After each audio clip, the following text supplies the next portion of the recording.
Graduation खत्म होते ही परिवार की जिम्मेदारियों ने कॉल सेंटर पर नौकरी करने में मजबूर कर दिया। लेकिन वो कहते हैं ना, देश के लिए प्यार और साथ ही जो करने का जुनून होता है वो मंजिल वहीं तक लेके जाती है। वैसा ही एक जुनून था छत्तीसगढ़ के आईपीएस ऑफिसर सूरज सिंह परिहार जी से। आज खुद ही जान लेते हैं उनसे उनकी जुबानी उनके सफर की कहानी। पहले तो मैं बहुत बहुत स्वागत करना चाहूँगी आपका नेटवर्क न्यूज़ में सर। सर, सबसे पहले मेरा सवाल आपसे कि आपका जो सफ़र का शुरुआत हुआ ग्रेजुएशन से आईपीएस तक का, वो कैसा रहा? कठिनाइयों भरा रहा या फिर वो एक नॉर्मल स्तर से गुजरा?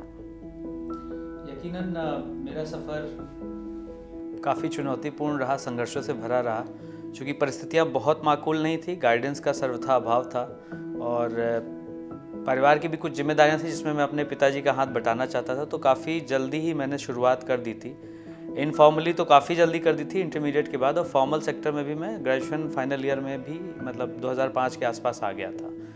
और उसके बाद बहुत सारी सेवाएं, अच्छी बहुत सारी नौकरियां ज्वाइन की, लेकिन कहीं ना कहीं पीछे एक जज्बा था, जुनून था कि एक दिन खाकी पहनना है और एक अच्छी सेवाएं सभी अच्छी होती हैं, लेकिन मेरे सपनों की सेवा में जाना है। तो उस लिहाज से मैंने अपना ये संघर्ष अनवरत, बहुत सारे बीच में बाधाएं आई, बहुत सारे लोग भी आए, आकर्षण भी आए, लेकिन उन सब से बेपरवाह रहते हुए, उन सब से प्रभावित हुए बगैर मैंने अपना संघर्ष जारी रखा।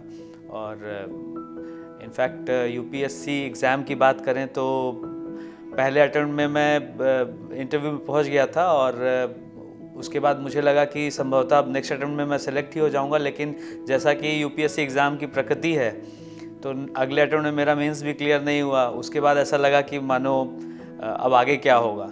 लेकिन फिर वही है कि मैं खुद लिखता भी हूँ, तो अपने को मोटिवेट करने के लिए भी कई सारी पोएम वगैरह लिखता था, और मोटिवेशन अपना हाई रखते हुए थर्ड अटेम्प्ट में मैं आईआरएस बना, और फाइनल अटेम्प्ट में मैं फिर चौथे अटेम्प्ट में, फाइनल नहीं था, उसके बाद 2 अटेम्प्ट और मिले हुए थे, बट चौथे अटेम्प्ट में मैं आईपीएस बन गया आखिरकार। सर, हम कह सकते हैं कि ये सफ़र कठिनाइयों भरा रहा, लेकिन जो हासिल करना था उस मुकाम पर आज आप पहुँच चुके हैं। सबसे पहले हमारी बातचीत हुई कि आप अभी छत्तीसगढ़ में, आपकी पोस्टिंग है, आप छत्तीसगढ़ में हैं, जिसको कहा जाता है कि नक्सली प्रभावित एक क्षेत्र कहा जाता है।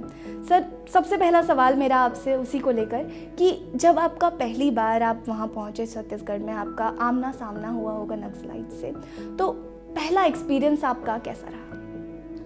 अगर आप सबसे पहले एक्सपीरियंस की बात करेंगे तो हम लोग 2016 के आसपास, जब ट्रेनिंग, जो प्रोफेशनल ट्रेनिंग का पार्ट 1 होता है एनपीए में, वो कंप्लीट करके छत्तीसगढ़ में एज ए प्रोबेशनर ही गए थे प्रैक्टिकल एक्सपोजर के लिए। तो हम छत्तीसगढ़ दर्शन पे थे, तो उस क्रम में हम बहुत सारे ज़िलों में जा रहे थे। तो उसमें हम दंतेवाड़ा भी हम लोग का जाना हुआ था, हमारे समूह का, जो छत्तीसगढ़ कैडर के अधिकारी थे। तो जब हम दंतेवाड़ा पहुँचे तो हमारा वहाँ पे एक काफ़ी अच्छे कैडर से हमें मुखातिब कराया गया था, मिलाया गया था। वो अभी भी सेवाएं दे रहा है छत्तीसगढ़ पुलिस के लिए। और जैसा कि किसी भी आम व्यक्ति के साथ होगा, हम लोग भी बहुत कौतूहल और जिज्ञासा भरी नज़रों से उसको देख रहे थे, जैसे कि वो कहीं और किसी और ग्रह से आया हुआ प्राणी हो। तो ये तो एक आम सामान्य सा एक्सपीरियंस है। अगर आप एनकाउंटर वगैरह की बात कर रहे हैं, मुठभेड़ वगैरह की, तो उसमें कोई कहने की बात नहीं है कि हर व्यक्ति जो है मतलब काफ़ी एक चैलेंजिंग बहुत होता है, और कोई भी व्यक्ति मतलब अपने आप को उस समय संभाल पाना बड़ा मुश्किल होता है। तो कि एक आम इंसान की तरह आप भी एक व्यक्ति हैं, और वहाँ जाके उस मुसीबत से टैकल करना एक अपने आप में ही बहुत बड़ी बात होती है। दूसरा सवाल सर मेरा आपसे, लोगों के मन में एक मिथ है, एक डराव है, एक खौफ है नक्सलाइट्स को लेकर। तो मैं आपसे जानना चाहूँगी, क्योंकि आप ज़मीनी हकीकत को जानते हैं, जो वहाँ पे आप रोज़ उनसे आमना सामना आपका होता है, तो आप अच्छे से बेहतर जानते होंगे कि आखिर ये नक्सलाइट्स दिखते कैसे हैं। क्या कोई भयानक सा चेहरा होता है, कोई जैसा कि आपने कहा कि दूसरे ग्रह से आए हुए प्राणी होते हैं, या कुछ और? प्लीज़ आप एक्सप्लेन करें। बिल्कुल ऐसा नहीं है। हमारी आपकी तरह ही सामान्य प्राणी हैं, उस क्षेत्र से ताल्लुक़ रखते हैं, तो जैसे उस क्षेत्र के अन्य नागरिक होते हैं वैसे ही दिखते हैं। सामान्यतः आदिवासी हैं छत्तीसगढ़ के, तो आदिवासियों की कदकाठी थोड़ा सा 5 फुट 5 इंच कदर की हाइट होती है, रंग थोड़ा श्याम वर्णी होते हैं, और अगर वर्दीधारी नक्सली है तो उस हिसाब से वो ग्रीन कलर की वर्दी यूनिफॉर्म या काले कलर की यूनिफॉर्म धारण करते हैं। बाकी अगर हथियार है उनके पास, तो रैंक के हिसाब से उनके पास हथियार होते हैं जो उन्होंने पुलिस से लूटे वगैरह होते हैं या अन्य स्रोतों से हासिल किए होते हैं। तो ऐसा नहीं है कि हम अपने मन में भले ही दूर से कुछ भी बना लें, सामान्य से लोग हैं और बिल्कुल सामान्य दिखते हैं। और यही वजह है कि कई बार जो है सुरक्षा बलों के लिए चुनौतीपूर्ण होता है कि उन्हें बाकी भीड़ से मतलब उन्हें चिन्हित कर पाना, उन्हें पकड़ पाना, तो ये सब एक चुनौतीपूर्ण कार्य हो जाता है। तो आपके लिए वो चीज़ चुनौती की जगह आम हो गई होगी कि वहाँ से उन लोगों को छांटना कि कौन नक्सलाइट्स हैं और कौन आम जनता है, ये बहुत आसान आपके लिए अब हो गया होगा। इस तरह का दावा कर पाना थोड़ा मुश्किल है, बहुत आसान नहीं हो गया है, लेकिन हाँ, तजुर्बे से, जैसे बोलते हैं experience is the best teacher, तो तजुर्बे से काफ़ी चीज़ें आपकी थोड़ा सुव्यवस्थित हो जाती हैं। और छत्तीसगढ़ पुलिस के साथ में इस समय बहुत सारे सरेंडर काडर के नक्सली काम कर रहे हैं, तो उन लोग के सहयोग से, हमारे जो वरिष्ठ अधिकारी हैं उनके सतत मार्गदर्शन में, कुशल नेतृत्व में और उनके अथाह ज्ञान का समुचित सदुपयोग करते हुए हम लोग निरंतर प्रगति पथ पर अग्रसर हैं। और दंतेवाड़ा में एक बहुत अच्छी टीम इस समय बनी हुई है। तो पिछले 8-10 महीनों में काफ़ी ज़्यादा नुकसान भी किया हम लोगों ने नक्सलियों का, और इस समय सुरक्षा बलों के हौसले भी बहुत बुलंद हैं। तो ऐसा कुछ क्लेम नहीं करता कि एकदम आम हो गया है या आसान हो गया है, लेकिन ये बहुत सारी परिस्थितियां हैं जिनकी वजह से, जिनके सम्मिश्रण से चीज़ें थोड़ा पहले से बेहतर हो गई हैं। हौसले ज़रूर बुलंद होंगे, लेकिन एक सवाल मेरा आपसे, जब देश में खुशी का माहौल होता है, कोई नेशनल हॉलीडे होती है, कोई फेस्टिवल होता है, तो उस टाइम पे आपकी जिम्मेदारियां और ज़्यादा बढ़ जाती होंगी, क्योंकि आम जनता की सेफ्टी आपके लिए सबसे बड़ा मुद्दा बन के सामने आता होगा। तो उस टाइम आप कैसे चीज़ों को टैकल करते हैं, कैसे हैंडल करते हैं उस सिचुएशन को? यकीनन देखिए, ये एक कॉमन सेंस की भी बात है कि जब छुट्टियां होती हैं, अवकाश होते हैं, तो लोग ज़्यादातर सड़कों पे होते हैं, ज़्यादा मार्केट एरिया में होते हैं, ज़्यादा सार्वजनिक जगहों पे होते हैं। तो पुलिस की चुनौती तो ऑटोमेटिकली बढ़ जाती है, क्योंकि जैसे कहते हैं कि आप जितना ज़्यादा ड्राइव करते हैं उतना ही ज़्यादा प्रायिकता बढ़ जाती है, संभाव्यता बढ़ जाती है एक्सीडेंट होने की। वो सब प्रोबेबिलिटी का सवाल है, जैसे गणित में होता है। तो यहाँ भी लोगों की नज़र भी, जो अवांछित तत्व हैं, असामाजिक तत्व हैं, उनकी नज़र भी क्राइम पे रहती है। लोग ज़्यादा हैं तो क्राउड मैनेजमेंट भी करना है, वेहिकुलर ट्रैफिक मैनेजमेंट भी करना है। तो बहुत कुछ इस तरह की चीज़ें हैं जिन पे कई सारी SOP बनी हुई हैं, टाइम पे गाइडलाइंस आती हैं।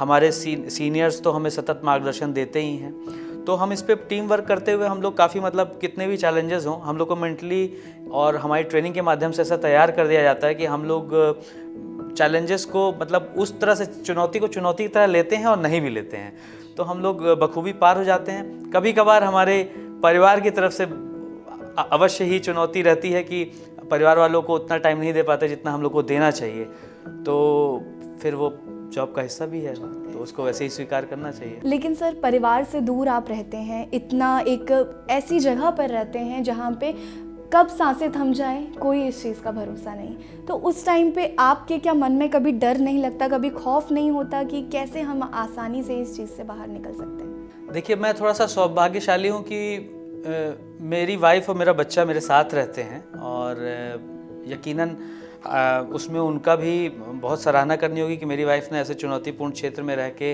मेरे साथ रहना स्वीकार किया और बहुत अच्छा काम भी कर रहे हैं एज ए डॉक्टर। तो वो तो है। बाकी आपके प्रश्न का जो दूसरा ज़्यादातर, लेकिन जो सैनिक हैं या जो और फोर्स है उनमें ज़्यादातर लोग तो बिना परिवार के भी रहते हैं, तो यकीनन हमारे फोर्सेस के लिए चुनौतीपूर्ण है। और जहाँ तक आपके डर की बात आपने कही, तो डर का तो ये है कि जब आप मेंटली प्रिपेयर्ड हो जाते हैं। देखिए, मैंने एक पोएम लिखी थी जब मैं UPSC में, मैंने जैसा आपको बताया मैं विफल भी हो रहा था बीच में, तो अपना मोटिवेशन बनाए रखने के लिए, वहाँ भी डर था असफल हो जाने का डर, तो वहाँ मोटिवेशन बनाए रखने के लिए मैंने कुछ लाइनें लिखी थी, वो यहाँ अभी भी उतनी ही वो हैं, प्रासंगिक बैठती हैं। मैं कविता पढ़ी है, मैं 2-4 लाइन सुनाता हूँ उसमें। ना कुछ लेकर आता है, ना कुछ लेकर जाता है, ये गीता बतलाती है, तू फिर भ्रम क्यों खाता है, तू धोखा क्यों खाता है। ना कुछ लेकर आता है, ना कुछ लेकर जाता है, ये गीता बतलाती है, तू धोखा क्यों खाता है। और तेरे कर्म से ना होगा, तेरे कर्म से ना होगा, वो ऊपर भाग्य विधाता है। तेरे कर्म से ना होगा, वो ऊपर भाग्य विधाता है। जो होगा सो होगा ही, जो होगा सो होगा ही, तू ना घबराता है। तो जब फंडे क्लियर होते हैं, तो ऐसा मैं दावा नहीं करता कि मुझे डर बिल्कुल नहीं लगता, लेकिन हाँ, मैं मेरे ख्याल से मैं अपने इमोशंस का बेहतर मैनेजमेंट कर पाता हूँ, मेरे फंडे क्लियर हैं इस हिसाब से। बहुत बढ़िया बढ़िया, बहुत शानदार। एक अच्छे राइटर होने के साथ साथ आप बहुत ही देश के लिए कितना बहुत ज़्यादा चुनौतीपूर्वक आप काम कर रहे हैं। सर, मेरा दूसरा सवाल आपकी तरफ कि इलेक्शंस जब होते हैं देश में, उस टाइम पे हम अक्सर सुनते हैं, छत्तीसगढ़ एक ऐसा एरिया है जहाँ पे जब भी इलेक्शंस होते हैं तब तक खबरें आती हैं कि नक्सलाइट अटैक हो गया, वहाँ की जो आम जनता है उन पर अटैक हो गया। तो उस टाइम पे आम जनता को उस सिचुएशन से बाहर आप लोग कैसे निकालते हैं? देखिए, इलेक्शंस चुनौतीपूर्ण होते हैं, देश के किसी भी हिस्से में हो। एक फ्री एंड फेयर इलेक्शन कराना पुलिस के बहुत ही महत्वपूर्ण जिम्मेदारियों में से है, और वो विभिन्न चरणों में हम लोग इंश्योर करते हैं। कम से कम 3 चरणों में तो उसे बांट ही सकते हैं। एक इलेक्शन से जस्ट पहले का समय, एक इलेक्शन के दरमियान और एक इलेक्शन के बाद का। खासकर जो शहरी इलाके हैं उसमें हम लोग कॉन्फिडेंस बिल्डिंग मेजर्स के लिए तहत हम लोग बहुत सारी एक्सरसाइजेस करते हैं, जैसे फूड पेट्रोलिंग कराना, बाज़ार वगैरह में विजिबिलिटी बढ़ाना, ड्यूटी आवर्स बढ़ा देना, और जो शस्त्र वगैरह हैं वो थानों में जमा करवाने का काम हुआ, या जो बैड कैरेक्टर्स हैं, जो सक्रिय अवांछित असामाजिक तत्व हैं, उनकी परेड कराना, उनमें से बहुत ज़्यादा जो समाज के लिए घातक है उनको जिला बदर की कार्रवाई करके एक निश्चित समय सीमा के लिए जिले की सीमा से बाहर कर देना। ऐसी बहुत सारी एक्सरसाइज पुलिस करती रहती है ताकि फ्री एंड फेयर इलेक्शंस हो सकें। कहीं कोई शराब वगैरह तो नहीं बिक रही है, या कहीं कोई मतलब प्रलोभन तो नहीं दिया जा रहा है, पैसे तो नहीं बट रहे हैं, साड़ियाँ कंबल तो नहीं बट रहे। ये सब तमाम चीज़ों पे मतलब फ्लाइंग स्क्वाड्स रहते हैं, उसका भी हिस्सा रहता है, स्टैटिक सर्विलेंस टीम रहती है, उसका भी हिस्सा। खासकर नक्सल क्षेत्र में जब आप बात कर रहे हैं तो ये चीज़ें थोड़ा बैक सीट ले लेती हैं।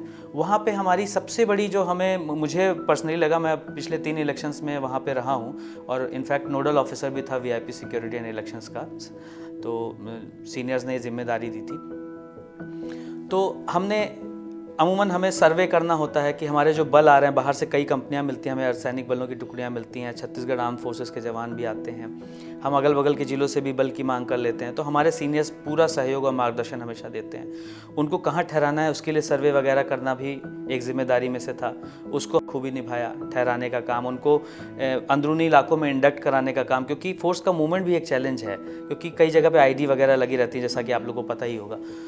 तो ये सब हम लोग आरोपी वगैरह के तहत, तो उसकी हर चीज़ के SOPs हैं। इलेक्शन के दौरान जो है, कैनवेसिंग कैंपेनिंग के दौरान VIP सिक्योरिटी, कहीं किसी VIP को खरोच ना हो जाए। जितने उम्मीदवार थे उनके लिए हर उम्मीदवार के लिए सब नोडल निर्धारित कर करके हम लोगों ने काफ़ी होमवर्क करके, कई बार रात भर जगना पड़ता था, कई बार लगातार ड्यूटी आवर्स, बट वही फिर टीम वर्क की बात, और वही फिर सीनियर्स के मार्गदर्शन की बात। हमारे SP सर जो है बहुत ही बेहतरीन पुलिस अधिकारी, हमारे IG सर बहुत ही अनुभवी और बहुत ही बेहतरीन पुलिस अधिकारी, हमारे DGP सर बहुत ही ज़्यादा डायनेमिक अधिकारी हैं। इन सब का हम लोग को सतत मार्गदर्शन मिला है, और बस इन्हीं सब ने मिलकर काम को थोड़ा आसान कर दिया। बिल्कुल सर, जैसा कि आप कंटिन्यूअसली अपने साथियों की, अपने सीनियर्स को सराहना भी कर रहे हैं, और साथ ही उनकी जिम्मेदारी आपके प्रति आप हमें बताते हैं। सर, एक सवाल मेरा सिंपल सा, जब भी नक्सली से आपका आमना सामना होता होगा, जब भी कोई मुठभेड़ होती होगी, या फिर कोई भी जब अटैक आप लोगों पे होता होगा या आपकी तरफ से अटैक होता होगा, तो कहीं ना कहीं कोई भी आपका साथी शहीद होते होंगे उस टाइम पे। तो उस टाइम पे आप लोगों के लिए क्या सिचुएशन होती है, कैसे? क्योंकि आप जहाँ रहते हैं, जो टीम आपकी बनती है, क्योंकि हम बात करते हैं जब भी हम किसी टीम के साथ रहते हैं, एक टीम वर्क हो जाता है, फैमिली बन जाती है, वही लोग आपकी फैमिली का एक हिस्सा बन जाते हैं, अहम हिस्सा। उस टाइम पे आपके लिए जब कोई आपका साथी शहीद हो जाता है, आपके लिए क्या सिचुएशन होती है? ऐसा कहा जाता है कि जो मुश्किल हालातों में जो दोस्तियां बनती हैं, बॉन्डिंग्स बनती हैं, वो ज़्यादा सुदृढ़ होती हैं, उनमें आपका भावनात्मक लगाव भी बहुत अच्छा रहता है। तो यकीनन सब लोग से हमारे आपस में अच्छे संबंध हो जाते हैं, क्योंकि हम कठिन वक्त के साथी हैं, और सुबह शाम उनसे 2-4 होते हैं, उनके साथ में कई प्लानिंग होती है, कई सर्चिंग होती है, जंगल एरिया डोमिनेशन, ऑप्स वगैरह सब कुछ रहता है। तो बॉन्डिंग अलग लेवल की होती है, लेकिन चूँकि हमारा जॉब ऐसा है तो हम लोग काफ़ी हद तक कोशिश करते हैं कि हम मेंटली प्रिपेयर्ड रहें। लेकिन इसमें यह भी कहना चाहूँगा कि किसी भी स्तर का और किसी भी किस्म का मेंटल प्रिपेयर्डनेस या ट्रेनिंग इस तरह के क्षणों में बहुत ज़्यादा काम नहीं आता। तो ऑब्वियसली सब बहुत ही ज़्यादा बहुत ज़्यादा दुखी फील करते हैं, और ईश्वर के अनुकंपा से इस साल हमारे फोर्सेस का one of the lowest losses में से रहा है, और और अच्छी प्लानिंग, अच्छी कार्रवाई इत्यादि की वजह से। लेकिन अभी लास्ट एक ऑपरेशन में ही हमारा एक साथी शहीद हो गए थे, तो उसमें बहुत ज़्यादा मतलब हम लोग mentally we were taken aback. सबसे minimum the least which we can do is कि जो शासन की जो पॉलिसी के तहत जो भी उनके परिवार को जो भी मानदेय, पारितोषिक और जो भी कुछ शहीद कोष वगैरह से जो कुछ भी मिलना होता है उसके पेपर वर्क त्वरित रूप से हो जाए, और उनके परिवार को किसी भी तरह की अगर कष्ट, कठिनाइयाँ, कोई भी भविष्य में व्यवधान आ रहा है तो हम लोग उनसे बराबर संवाद कायम रखें। वो भी हमारे छत्तीसगढ़ में एक परंपरा है, स्वस्थ परंपरा।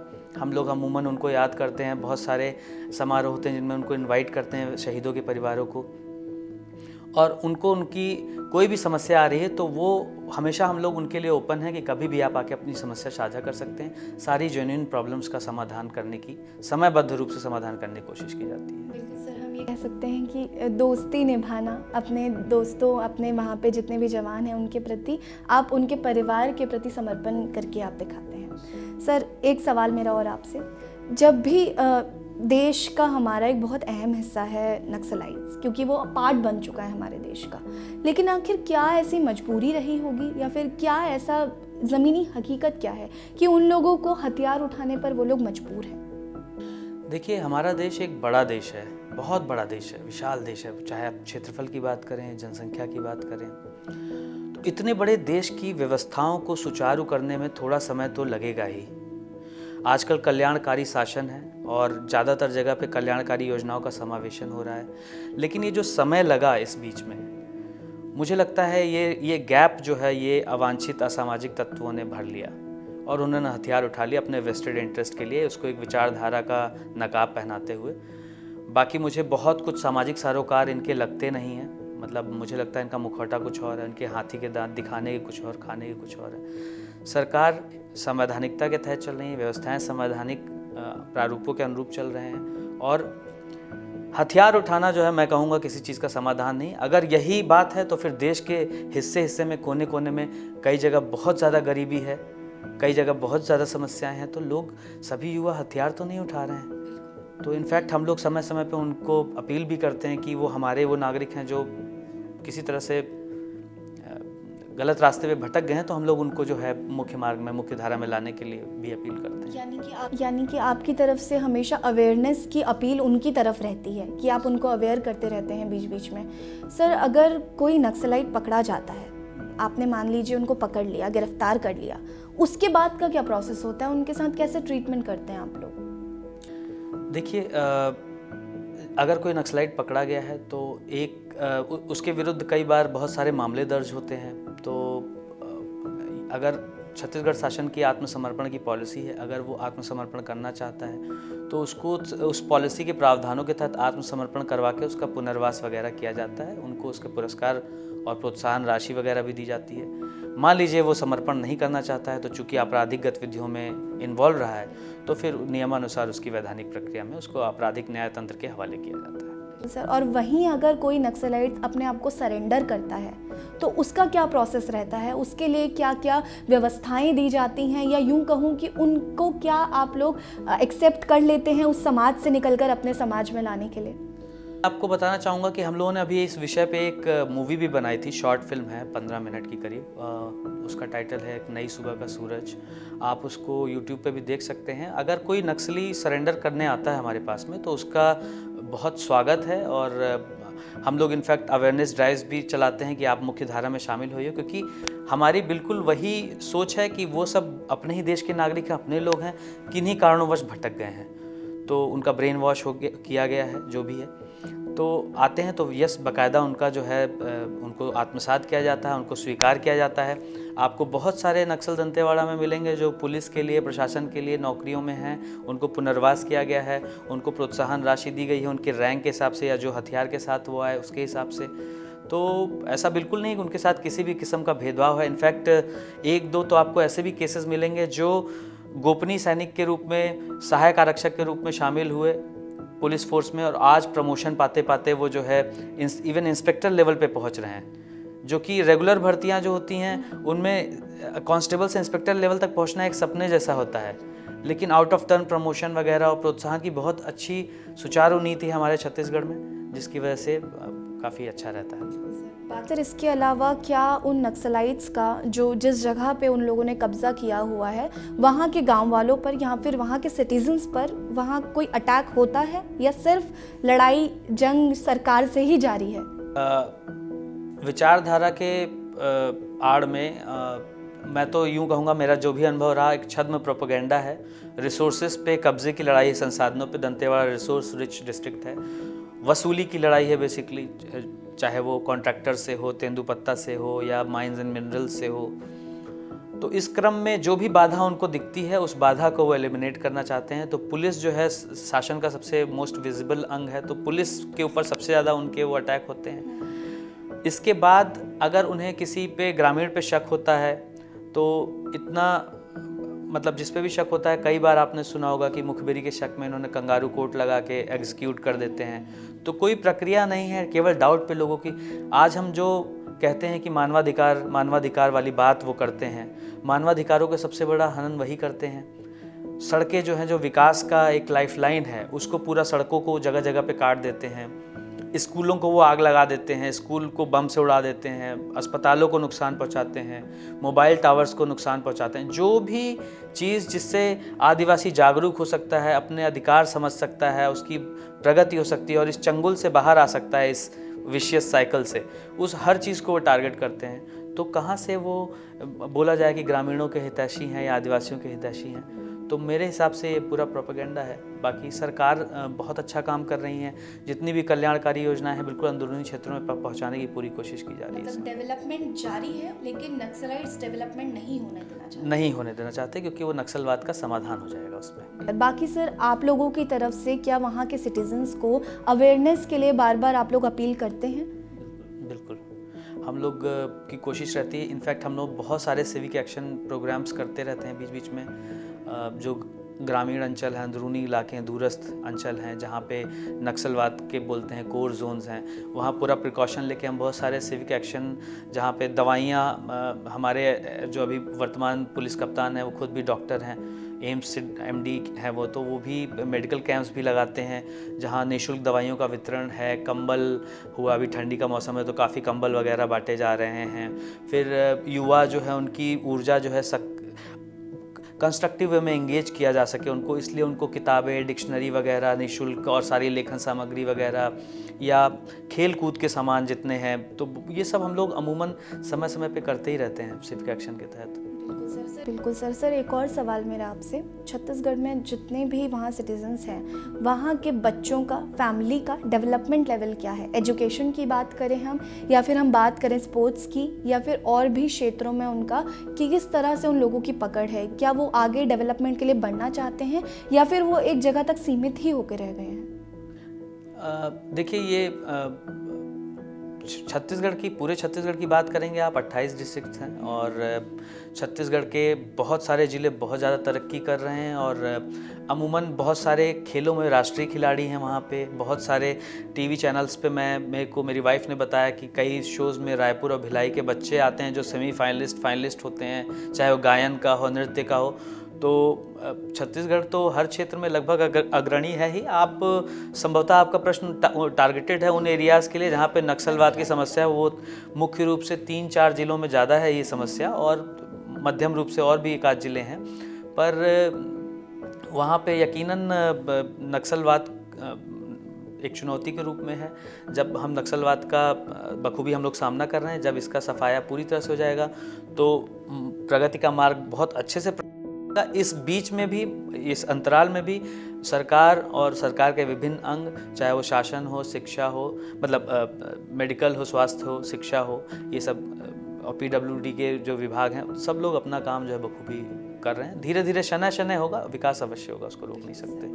बिल्कुल सर, यानी कि हम इसको किसी के लिए ब्लेम नहीं कर सकते। अगर कोई जिम्मेदार है तो सिर्फ नक्सलाइट्स ही हैं, उनकी खुद की सिचुएशन को लेकर भी, और जो वो बाहर एक गलत इंप्रेशन फैला रहे हैं चीज़ों को लेकर, एक मानसिकता फैला रहे हैं उसको लेकर भी। एक और सवाल सर मेरा आपसे, आपके अंदर इतना जज्बा, देश के लिए इतना प्यार और खाकी के लिए इतना प्रेम कहाँ से आया? कहाँ से आपको इंस्पिरेशन मिली कि आपको IPS ऑफिसर बनना चाहिए? अगर देश प्रेम की बात करेंगे तो किसी की अपब्रिंगिंग बहुत महत्वपूर्ण होती है।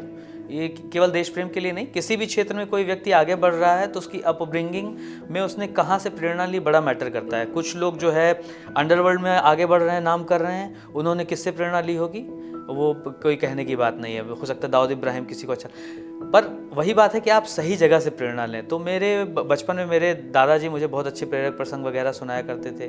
बाकी हमारे पिताजी, हमारे माताजी या हमारे दादाजी ये सब जो किताबें वगैरह लाते थे, बहुत बचपन में ही हमने बहुत सारे महापुरुषों की जीवनियाँ वगैरह पढ़ ली थी। या हमारे यहाँ स्कूल में बाल भारती बाल संगम होता था, उसमें जो है सभी महापुरुषों की जब जन्म तिथि वगैरह होती थी या पुण्यतिथि पे उनको याद किया जाता था, तो उनसे संबंधित बच्चे जो उठ उठ के प्रेरक प्रसंग वगैरह सुनाते थे, तो मैं ध्यान से सुनता था, मुझे अच्छा लगता था। तो ये अब जैसे Veer Abdul Hamid for an instance, उनकी मैंने सुनी, वो पेटेंट टैंक 5 उड़ाए अपने दम पे, तो वो सब चीज़ें बड़ा। और बीच बीच में फिल्म इंडस्ट्री को भी कह सकते हैं आप, बड़ी अच्छी अच्छी फिल्में ये लोग बना देते हैं। बॉर्डर जैसी मूवी देखोगे तो किसका सीना नहीं फ़क्र से फूलता है, या पुलिस पे, अमूमन ज़्यादातर मूवीज़ पुलिस पे, मतलब हर तीसरी चौथी फिल्म पुलिस पे आ ही जाती है। तो वो सब देख के फिर बीच बीच में बहुत अच्छे अच्छे अधिकारी पुलिस के, चाहे वो किरण बेदी रही हों, या वो आपके रुस्तम जी हैं, या आपके के विजय कुमार हैं, या अजीत डोभाल जी हैं, ये सब जो है IPS अधिकारी, इन्होंने इतना अच्छा काम किया है, इतना अच्छा देश का मान सम्मान बढ़ाया है। तो ये सब चीज़ें भी प्रेरणा स्रोत के रूप में निरंतर अनवरत रूप से रहा। तो खाकी के लिए भी जुनून आया और देश प्रेम के लिए भी एक नैसर्गिक रूप से जुनून आ गया। ये तो सर रही आपकी IPS बनने की कहानी। उसके अलावा आप एक बहुत अच्छे लेखक भी हैं, तो उसकी क्या कहानी है? वो इंस्पिरेशन आपको कहाँ से मिली? देखिए, लेखन का काम नियोजित रूप से नहीं होता, वो कभी किसी प्रेरणा से हो जाता है, अंतर प्रेरणा से हो जाता है, या प्रारब्ध में होता है कि आप लेखन करेंगे, उस तरह का भी कई बार हो जाता है। तो मेरे प्रधानाचार्य जी थे, उन्होंने मेरे को बोला एक बार कि एक कानपुर स्तर का एक कंपटीशन है, उसमें स्कूल से कोई मिल नहीं रहा जिसको भेजा जाए, तो तुमको कुछ कविताएं वगैरह लिखनी है, लिख पाओगे? और ऐसा मैंने उस समय तक कुछ ना उन्हें सुनाया था ना लिखा, पर चूँकि डिबेट्स में मैं ठीक रहता था और निबंध वगैरह में या पढ़ने लिखने में भी अमूमन अव्वल ही आता था, तो उनको ऐसा भरोसा था कि अब मैं इसको टास्क दूंगा तो मुझे टास्क की तरह मैंने लिया, मैंने लिखा, उनको पसंद आया। इस तरह से शुरुआत सी हुई। तो फिर वो मैं कानपुर स्तर पे भी गया, वहाँ पे भी मैं उत्तीर्ण हुआ, फिर जोनल लेवल पे भोपाल में मैं उत्तीर्ण हुआ, फिर नेशनल लेवल पे मुझे नहीं पता था मैं कहाँ जा रहा हूँ, नेशनल लेवल पे मैं दिल्ली बाल भवन में मैं वहाँ पे सेलेक्ट हुआ, और फाइनली मुझे प्रेसिडेंट ऑफ इंडिया से अवार्ड भी मिला 15 साल की उम्र में, सृजनात्मक लेखन, क्रिएटिव राइटिंग में। उसको बोलते हैं नेशनल बालश्री ऑनर। मुझे नहीं पता था क्या होता है, बस होते होते हो गया। अब ऐसा है कि संवेदनाएँ हैं, तो और किसी एक लेखक ने, संभवतः मनोवैज्ञानिक लेखन करते थे, हीरानंद सच्चिदानंद वात्स्यायन अज्ञे, उन्होंने ही कहीं पे लिखा है कि लेखनी जो है वो आपकी मनोग्रंथियों को खोलने का काम करती है। तो आपका व्यक्तित्व क्लिष्ट ना हो जाए, बोझिल ना हो जाए, आप हमेशा भरा भरा ना फील करें, उसके लिए लिखना, चाहे कविता हो या कुछ भी, आप छोटी शॉर्ट स्टोरी लिखना, ये सब बहुत ज़रूरी रहता है आपको एक तो वो बस होता गया, तो मुझे अच्छा लगता है। मतलब राहें बनती चली गई आगे और आप बढ़ते चले गए। सर, अब एक आखिरी गुजारिश मेरी आपसे कि देश के युवाओं को आप कुछ अपील देना चाहें तो ज़रूर दें।